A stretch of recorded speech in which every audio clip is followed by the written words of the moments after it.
describing things that happened a number of years ago. As I tell you, it's contemporary. You read about the flood, and you think, well, certainly that happened a number, if it ever did happen, it happened a number of years ago. Well, this morning, as is my custom, I turned on the channel KFAC, that is the radio station. It plays through the day and night, 24 hours a day. Only lovely classical music, so you can read to that music. Only a few interruptions. On the hour, you get a 5-minute bulletin and weather report. But between 9 and 10, it's always a lovely piano recital, as it were. The great masterpieces played by great artists. And so I can sit down with my Bible and read as I listen to the music. And the one interruption that came today was an ad from the Herald Examiner. And they were advertising this paper as the one paper in our city that gives the facts, only facts, not embellished. No frills, just plain facts, all facts. That's why we should buy that paper, because it's simply filled with facts. Well, facts have overflowed the world like the flood. Man actually is drowned with facts, victimized by facts. It is in the imagination that everything lives, and not in its actuality, not in the fact. Unless imagination penetrates the fact, the deluge remains a deluge. We are now in the deluge. This is the flood. A man is in jail, that's a fact. And he knows he's there for X number of years, that's a fact. And he simply waits and hopes that in some strange way that he will get some early release from this confinement. He never uses his imagination, save in some violent way to get out, but to penetrate the fact. When in March of 1943, by using my imagination to penetrate the fact that I too was in prison in the army, but I didn't want any part of it. And so I simply penetrated the fact and saw myself in New York City in my own apartment with my family. And in 9 days, I was out honorably discharged in my apartment in New York City. So I wrote a friend of mine who was in the army. He was my age. He was a Freudian, a professional psychoanalyst. But Freud was his background. That was his schooling. And when I wrote him in detail exactly what I had done, I didn't mince matters. I told him exactly what I did. How as I simply physically slept on my little bed in the barracks. I imagined I was simply elsewhere, and the elsewhere was a definite spot in space, in New York City, in my apartment. And what I did, I could feel the bed, I could feel the things in my house. I went about feeling all the familiar objects in my apartment, and I gave them all the tones of reality and all sensory vividness to the best of my ability. And I touched everything, and it felt real. Then I went back to sleep, and then I told exactly what happened to me that morning. And then 9 days later, I was honorably discharged by the same man that had disallowed my application. He didn't answer my letter. Because in New York City, he used to come to my meetings as a friend, because he was so convinced that the Freudian concept was true. But he said, I come to your meetings for this reason, Neville. We knew each other well. He'd come home for dinner, I'd go to his place for dinner, but he said, I come to your meetings because you turn my daily bread into the substance of fairy. I sort of like that, he said. But when I listen to you, I hold the chair, and I put my feet right firmly on the ground to feel the reality and the profundity of things. You aren't going to take me away with you. You're going to leave me right here where things are solidly real, so I feel the place under my foot, and I feel the things next to my hand, and I hold on tightly as you weave your story concerning moving off in one's imagination. So he would not penetrate the facts. So when did he get out? When the other millions got out. So he remained with his facts for the next 3 years. I got out in March of 43.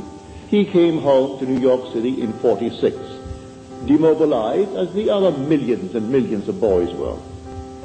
He could not let go of the facts. This is the flood, no other flood. This is the flood. We are drowned with facts, victimized by them. Now, does the Bible teach this story of getting through the facts using my imagination? It certainly does. Now let me take you into the 27th chapter of the book of Genesis, the first book, the book of the beginning. If you're not familiar with the story of Isaac and his 2 sons, they were twins. Let me just refresh your memory if you've forgotten.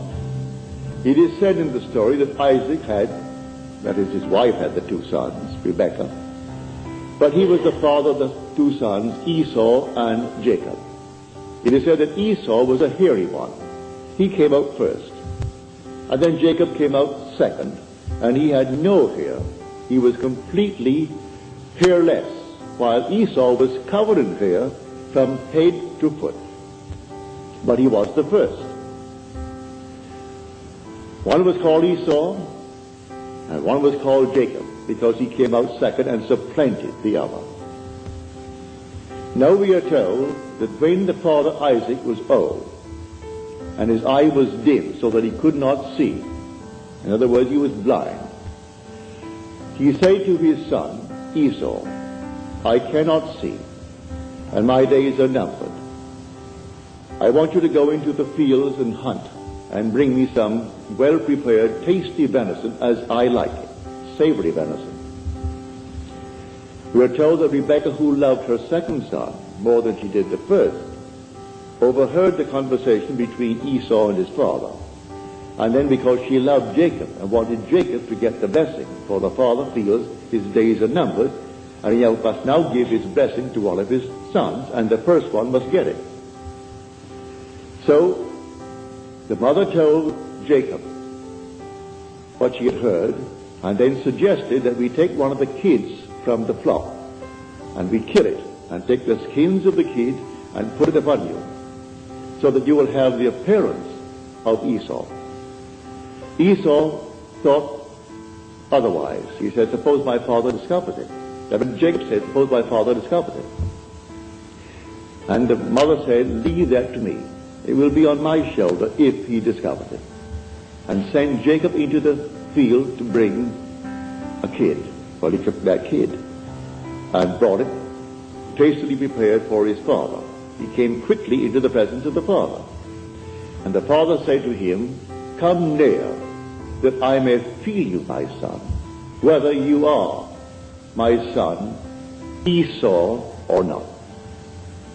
So Jacob came near to Isaac his father, who felt him. And then Isaac said to Jacob, the voice is Jacob's voice, but the hands are the hands of Esau. And then he blessed him. He gave him his blessing. He had no sooner left the presence of his father when Esau comes in now with savory venison. And the father said, well, who was it that came? For I have already eaten. Who came? And then he discovered it was his son Jacob who came with guile and betrayed him. But said the father, I have given him your blessing and I cannot retract it. And blessed he is. All will serve him. Everyone will serve him. Because I gave you the blessing and I cannot take it back. Now on the surface, you will say, now what is the story trying to tell us? Well, in this same book, in an earlier passage, we are told about the ark.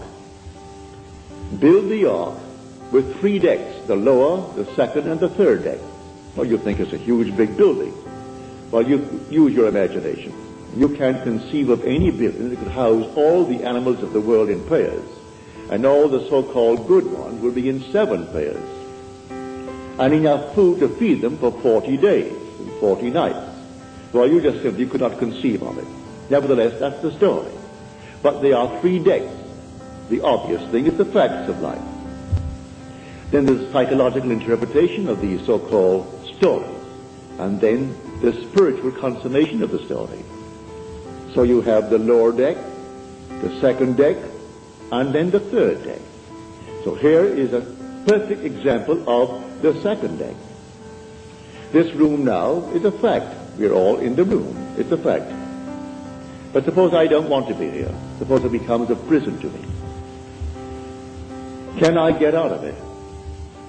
If I know to penetrate the fact. If I know that I am the ark. That all things exist in the human imagination. And the human imagination and God are one. They are one, not two. I can, in my imagination, penetrate any wall. I can now, without batting an eye, in the twinkle of an eye, I can stand on the street and see this thing without a man standing before it. No problem whatsoever to assume I'm on the street and looking from the street to this platform. But you may say, well, what would that do?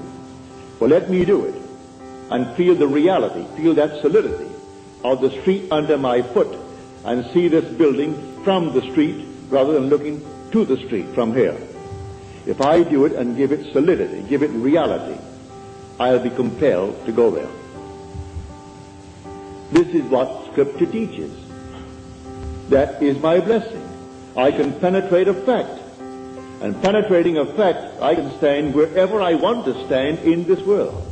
Then the promise is made, wherever the sole of your foot shall stand, that I have given to you. I'm not going to make you a promise and not fulfill it. I've given to you if you can stand upon it. So I actually stood upon my apartment. I actually stood upon that floor. I felt the bed. I felt everything and gave it reality. My friend wouldn't allow himself to sleep in one place and assume that he was sleeping elsewhere, because that is a divided state of mind. He didn't want to become a split personality, and so he wanted to be completely coordinated. Well, he was coordinated, all right, for the next 3 years, all in one little spot in his barracks. And for 3 years he couldn't get out. Because first of all, he wouldn't try it. Because I turned his daily bread into the substance of fairy. And so he did not answer my letter. I've reminded him a few times since. Why didn't you answer the letter? Well, first of all, it didn't make sense. And I don't believe, said he, that really what you did was the sole cause of your discharge. You always question it. Then I repeat it another time and tell him again what happened this time. Well, that would have happened anyway. You do it the 3rd time. You do it the 4th time. Do you know if you did it 1,000 times, he would still say, do it once more. It will always happen as far as they're concerned. It just didn't happen because you did something. These things would have happened anyway. So why do you analyze people then? Then let things happen. We are not the creatures of circumstances, said a man who bears your name, for his first name is Israel. And Disraeli's name is simply of Israel, Benjamin Disraeli. And he said, man is not the creature of circumstances. Circumstances are the creatures of men. He knew how to create things, all in his imagination. So he said, you bear the name of Israel, but you don't apply the story of Israel. If you'd only apply it, because these things are taught us in Scripture. Scripture is not secular history. This is contemporary. It didn't happen thousands of years ago. The flood is on. And this is the flood. The whole vast world is inundated with facts, like this prominent paper. It's the evening paper, the Examiner.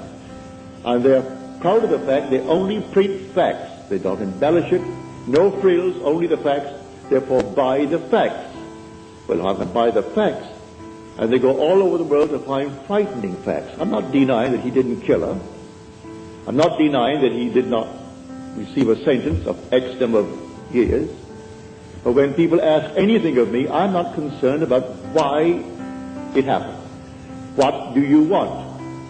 And I will simply apply my imagination lovingly on behalf of that request. I don't care what brought you to that state. I am here to simply get you out of the state. What do you want? All through the Bible, what do you want? He didn't condemn anyone. The woman taken in adultery, he didn't condemn. So what do you want? Go and sin no more. He didn't call the act of adultery a sin. If she called it, or they called it a sin, all right, call it a sin. Therefore, don't repeat it if you call it a sin. But sin is simply knowing what to do and not doing it. That's sinning. So if I discover what to do, to penetrate a fact, to go beyond the fact, and create a condition for myself, and dwell in it, and think from it, instead of thinking of it. For the great fallacy of the world is perpetual construction, deferred occupancy. Create and create in my mind's eye all kinds of lovely things I would like to realize, but I never occupy them.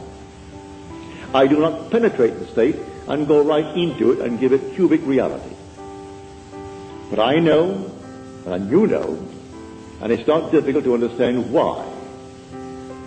The sense of touch is something we believe in more profoundly than we do in, say, the sense of sight, or the sense of hearing, or the sense of smell. I stumbled upon this one day in a dream. In my dream, I came upon this huge big pillow, a pile driven into the ocean. And the bridge that it formerly supported was gone now. Only the piles remained. And I knew I was dreaming. And I figured to myself, if I held that pile and I could touch it, and if it seemed to me solidly real, what I'm going to do, I'm going to hold on to that pile. In the dream, I know it's a dream, but I'm going to hold that pile as solidly as I can and compel myself to awake holding the pile. Well, I did. I held the pile with all of my might. And I said, now, Neville, you know you're sleeping. You know that you're dreaming now. Awake.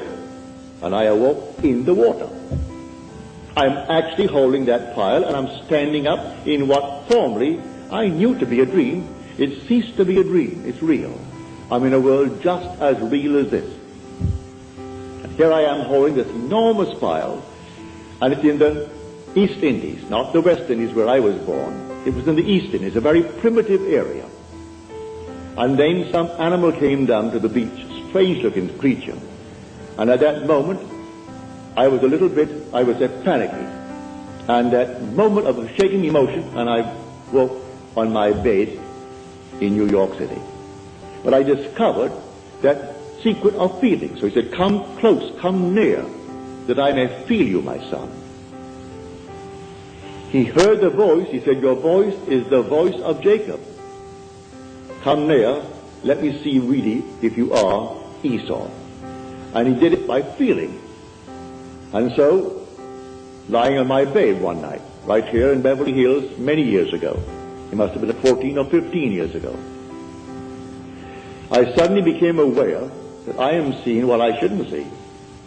I am looking into the most marvelous interior of a plush hotel. It seemed that way to me. And so consciousness followed vision, and I found myself in the room. But I knew I was on the bed, so I came back to the bed. I'm still seeing the interior of this room, and I went back into that room. I came back again. I must have done it 12 or 20 times. It was fun, going into the room, and the room was just like this, real. Then I came back to the bed. Now, I said, I am now going to explore. Regardless of consequences, I am going to explore. And so, I went into the room. It seemed like a room 30 by 20 from the bed.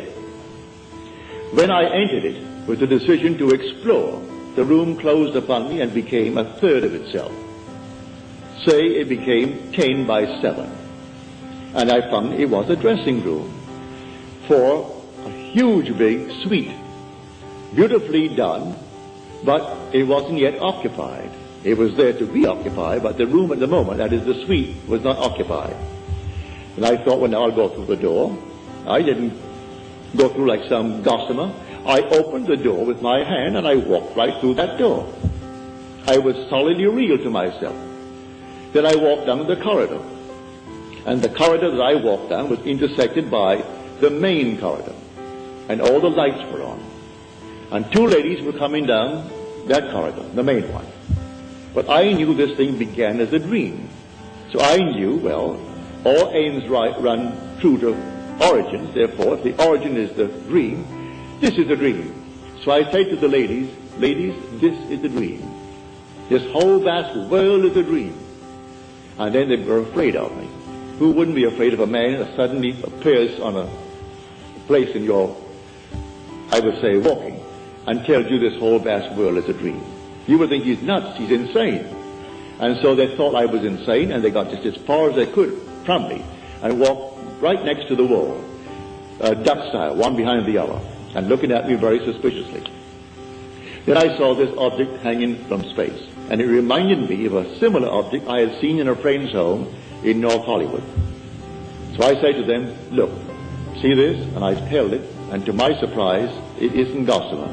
This is not an after image. This is not a memory image. This is real. The thing is solid. Well, I held it, and by this time they were way down. They took one great look as they looked back at me, and then darted into the main room. And here I am standing alone, holding on to this thing. I said to myself, Neville, you know this is a dream. The origin is a dream, the end is a dream. Come on, wake up. I closed my eyes to the obvious, and I held this thing here, and I couldn't. I opened my eyes again. I'm still standing there. But how am I going to get back to my room in Beverly Hills? I didn't know what. There was no place I could go to take me back there. But I remembered, feeling is the secret. I'm holding this here now, and it's real. It's solid. I'm solid. They saw me. They heard my voice. And I walked on, and every step was solidly real as walking on here now. So I imagined that my head was on a pillow. When I could feel a pillow under my head while I'm standing, I suddenly felt myself in a horizontal position. And my head is on a pillow. And then, all of a sudden, I could feel that pillow. But I was cataleptic. I couldn't open my eyes. I couldn't move a hand. Couldn't move a finger. And here I am, a living being in a dead body. So I said to myself, well, they'll find the body tomorrow morning, and they've got to cut it up because I'm insured for a little bit. And to prove that nobody took my life, they have to cut it up to find out why he died. Always have to ask that question. And they'll give it a name. If they can't find it, they're going to give it a name anyway. So here I am, couldn't open my eyes, couldn't move my hand. In about 15, 20 seconds, which seemed much longer than that, my little finger, I could move it. And then I could move my hand a bit. Still couldn't open my eyes. And we were sleeping in a double bed.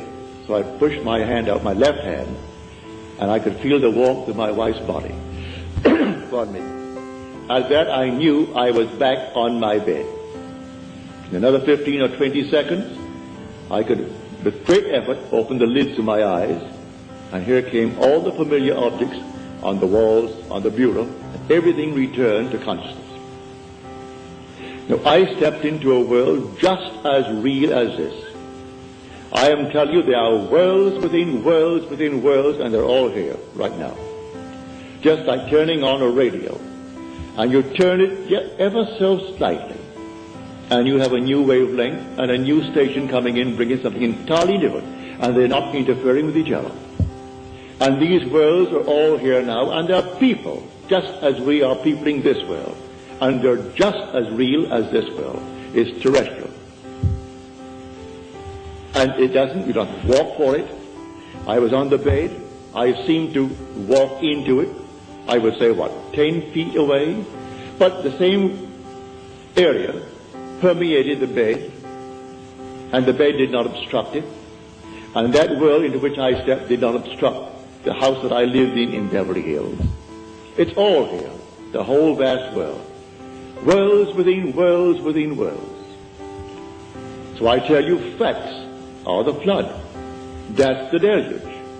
There was no other kind of flood. We are actually inundated with the facts of life.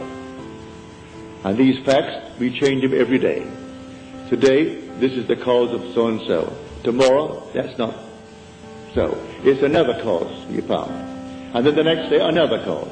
But while we haven't found the next cause, we believe that to be the fact. And we worship the facts. So I tell you, all things are in the human imagination. Man is all imagination. And God is man. And exists in us, and we in him. The eternal body of man is the imagination. And that is God himself. There is no other God.